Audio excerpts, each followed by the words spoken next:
उत्तर प्रदेश में बहन जी बदलाव करेंगे। एमएलए रहते हुए भी इतनी बड़ी पावर में वो हमेशा मानवतावादी सोच रखते हैं। आप ये बताइए, जिस पे भ्रष्टाचार के केस चले हों उसको भारत रत्न दिया गया, बीएसपी की तरफ होता तो हम पूरे उत्तर प्रदेश में भाजपा का सफाया करते। अगर बीजेपी अभी भी जीतती है तो वो कांग्रेस की वजह से जीतेगी। तो जो बीजेपी आज काम कर रही है उसका जो रोड मैप किसने तैयार किया है? वो कांग्रेस ने तैयार किया है। बीजेपी और कांग्रेस को आरएसएस चलाती है, दोनों को आरएसएस चलाती है। गौतम बुद्ध नगर लोकसभा जो बहन जी का क्षेत्र है, गृह जनपद है, वहाँ से निश्चित रूप से बहन जी जीत कर आएंगे। नमस्कार, मैं हूं तुषार और आप देख रहे हैं जनहित टाइम्स।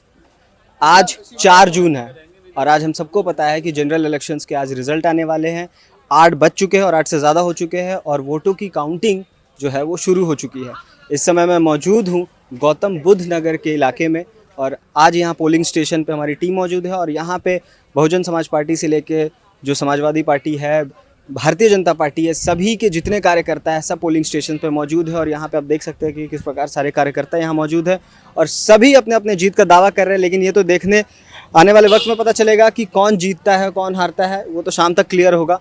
फिलहाल जो वोटों की गिनती है वो शुरू हो चुकी है, पोस्टल बैलेट्स खुल चुके हैं और 8:30 बजे तक जो अभी के रुझान है वो लगभग मामला जो है वो बराबरी का चल रहा है। लेकिन हम यहाँ जो कार्यकर्ता है हमारे साथ मौजूद है, कुछ कार्यकर्ता बहुजन समाज पार्टी के, उनसे हम बात करेंगे और उनसे जानेंगे कि आखिर गौतम बुद्ध नगर में जो राजेंद्र सोलंकी जी है, जो यहाँ के प्रत्याशी है बहुजन समाज पार्टी के, उनका कितना पलड़ा भारी है, क्या जीतेंगे नहीं जीतेंगे, और जीतेंगे तो कौन से समीकरण यहाँ पे ऐड हुए हैं जो उनके फेवर में जाते हैं। तो चलिए उनसे बात करते हैं। और सर, क्या नाम है? मेरा नाम बालकराम बौद्ध है। हाँ, तो क्या लग रहा है कि जीत रहे हैं आपके प्रत्याशी? श्योर 100% जीत रहे हैं हम ऐसे मतलब फॉर्मली नहीं जीत रहे, हम बिल्कुल प्रैक्टिकली जीत रहे हैं। अच्छा, प्रैक्टिकली कैसे? कुछ हाँ, समीकरण बताइए कि क्योंकि कैसे जीत रहे हाँ, हैं? समीकरण ये है कि जो एक बसपा का जो कैडर वोट है हाँ, वो निश्चित है और इस बार जो एक हमारा जो प्रत्याशी हैं वो अपने एक प्रतिष्ठित व्यक्ति हैं जिन्होंने अपने एक लोगों का कहना है कि ठाकुर वोट जो है कहीं ना कहीं भाजपा से जो नाराज है और क्योंकि बीएसपी ने ठाकुर को यहाँ से टिकट दे दिया है तो कहीं ना कहीं एक वोट शिफ्ट होगा। तो ये इस चीज़ को कितना आप सच मानते हैं? नहीं, देखिए, पहली बात तो ये मैं आपको बताऊं कि बसपा कभी जाति की राजनीति नहीं करती है। ठीक है, ये ऐसा नहीं है। बसपा का अपना एक कैरेक्टर है, वो एक मूवमेंट की राजनीति करती है। उनका जो प्रत्याशी है उनकी अपनी छवि है। उनको ठाकुर नहीं, उनको प्रत्येक समाज ने वोट दिया है। मुस्लिम समाज का बहुत भारी समर्थन मिला है, सभी समाज का उनको एक समर्थन मिला है। इसलिए हमारी जीत जो है निश्चित आप 12 बजे के बाद देखना, हम बिल्कुल श्योर जीत आएंगे। आप बताइए सर, आपको क्या लग रहा है? ये जो प्रत्याशी है ना, इनका मैं लगभग 20 साल से जानता हूँ। उनकी जो पब्लिक में छवि है वो जातिवादी या ठाकुरवादी छवि नहीं है, वो मानवतावादी छवि है। उस मानवतावादी की वजह से ये सिकंदराबाद विधानसभा में 2 बार एमएलए भी पहले रह चुके हैं। और उन्होंने, चूँकि मैं वहाँ उस एरिया में पहले रहता था, तो वहाँ भी उन्होंने इस तरह का कभी कोई ऐसा जातिवादी या उस तरह का कोई ऐसा सोशल क्रियाकलाप नहीं किया।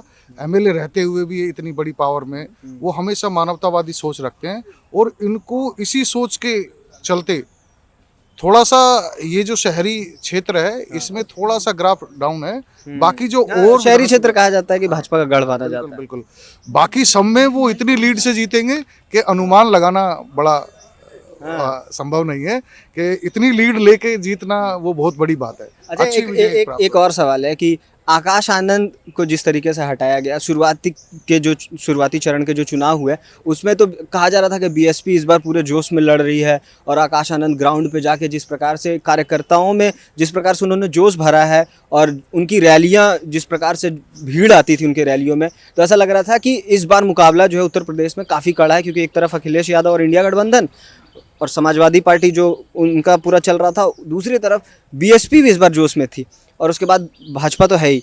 लेकिन बीच में 2-3 चरणों के बाद ऐसा क्या हुआ कि जो कहीं ना कहीं एक जो रिदम और मोमेंटम बना था वो धीरे धीरे नीचे चला गया। बेसिकली क्या है ना, इस बार कांग्रेस ने सोशल मीडिया को बड़े अच्छे से यूज किया है। उन्होंने जो है ना एक स्लोगन ऐसा दिया कि संविधान को खतरा है, इनसे बचाना है, हम गठबंधन में हैं वो सोलो मतलब अकेले लड़ रहे हैं तो वो हम जीत नहीं पाएंगे। तो कहीं ना कहीं एजुकेशन का जो लेवल भारत का है वो कहीं ना कहीं डगमगाया और उस वजह से थोड़ा सा वोट मूव उधर हो गया।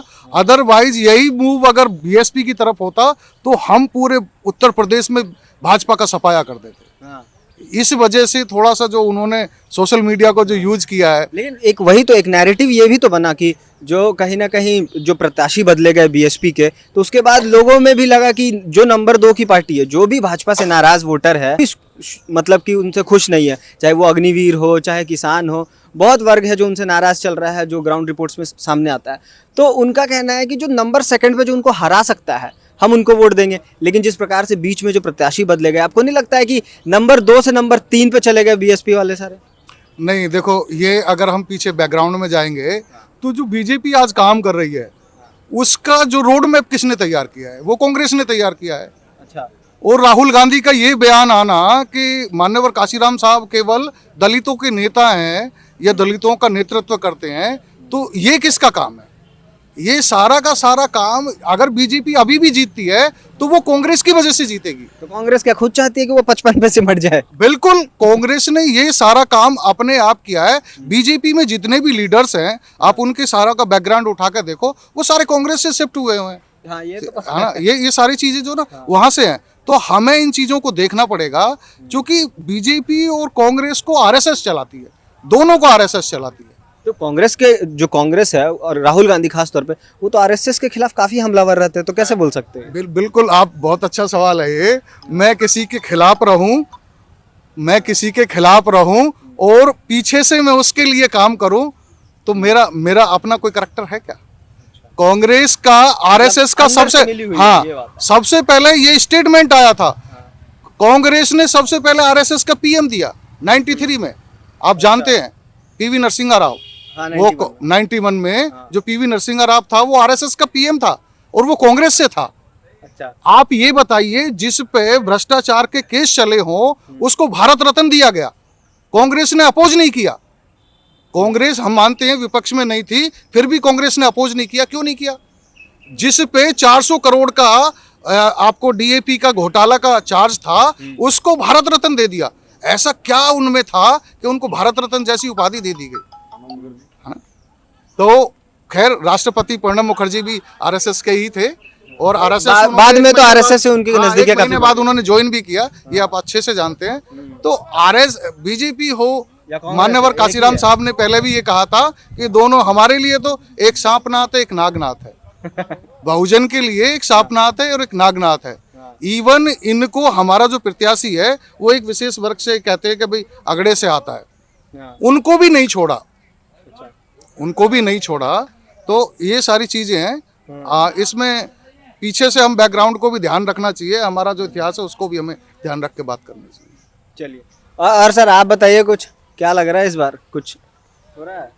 इस बार देखिए, उत्तर प्रदेश में बहन जी बदलाव करेंगे। पश्चिम से बहुत अच्छी लहर चली है बीएसपी की, पश्चिम यूपी से बहुत अच्छी लहर चली है और इस सीट पे भी बहुजन समाज पार्टी बहुत मजबूती से लड़ी है। और निश्चित रूप से बहुजन समाज पार्टी गौतम बुद्ध नगर लोकसभा जो बहन जी का क्षेत्र है, गृह जनपद है, वहाँ से निश्चित रूप से बहन जी जीत कर रहेंगे। जीतेंगे। बिल्कुल। चलिए।